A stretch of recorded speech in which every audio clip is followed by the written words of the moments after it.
In question 10, we're asked to graph four functions. They're not written in function notation, but there's, I'm sorry, three functions, right? A, B, and C. Um, Probably the easiest one to graph is A, because it is written in slope-intercept form. So when I look at this, I understand two things right away, right? This has a slope of up 1 over 2, rise 1, run of 2, and it has a y-intercept that lives at the number -6. So it's pretty important when you're graphing functions like this to communicate with me or whoever's reading your graph what your scale is.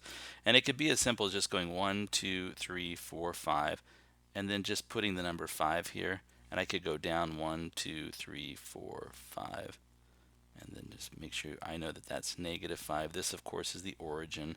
1, 2, 3, 4. This is -5, and then 1, 2, 3, 4, +5.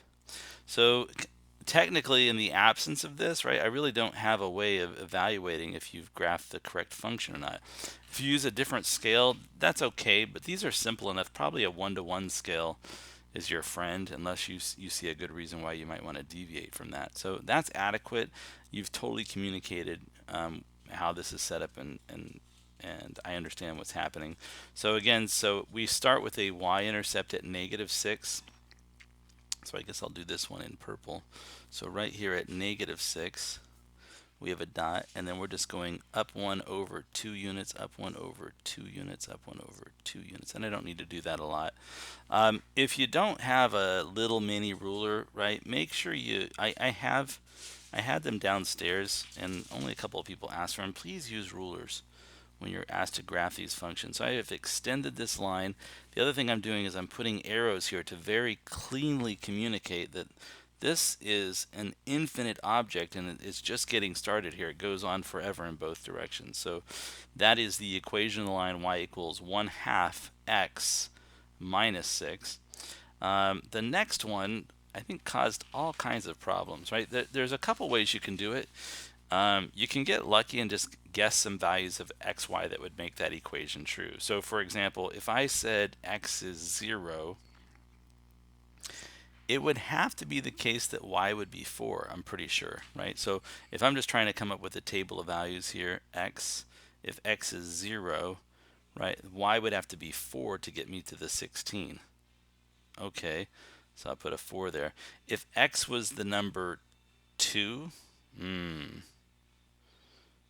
14 plus 2, it would, oh, y would have to be the number, um, hmm, what would y have to be?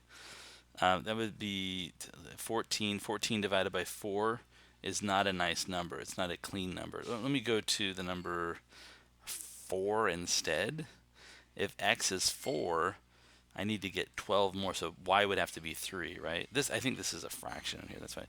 So I'm kind of guessing some numbers, and I could carefully plot those points and get the equation of the line. Probably a more efficient way to do this is to transform it into a form of the equation that we know how to easily graph. So for example, I could rewrite this as 4y equals -x plus 16. So you can see I've just subtracted x from both sides. And now I'm going to carefully divide everything by 4, right? So this becomes just y. I'm going to choose to write this as -1/4 of x, right? So you can see I'm showing it as a fraction because I want to look at what my slope pattern is, but it is x. It's 1/4 of what x was, so that got divided by 4.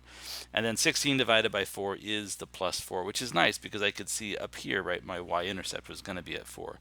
So this is nice. I know my y-intercept is at 4, and I know my slope pattern is down 1 over 4. So this should be pretty easy to graph. Let me get this a little bit larger here.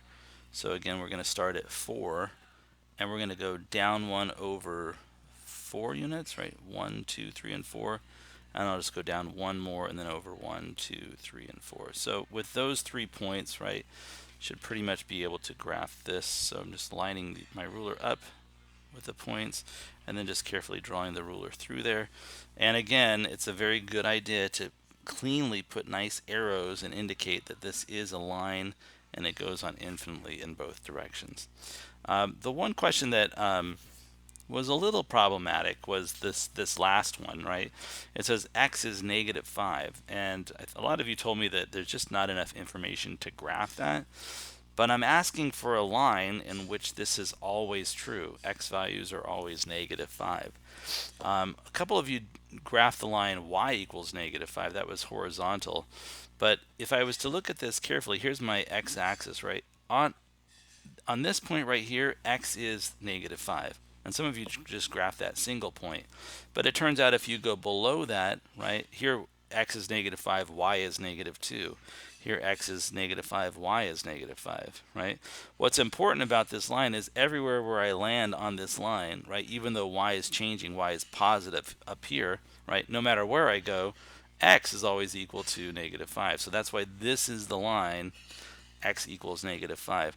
And it's the only equation that we have to write in this x equals form, right? We can't write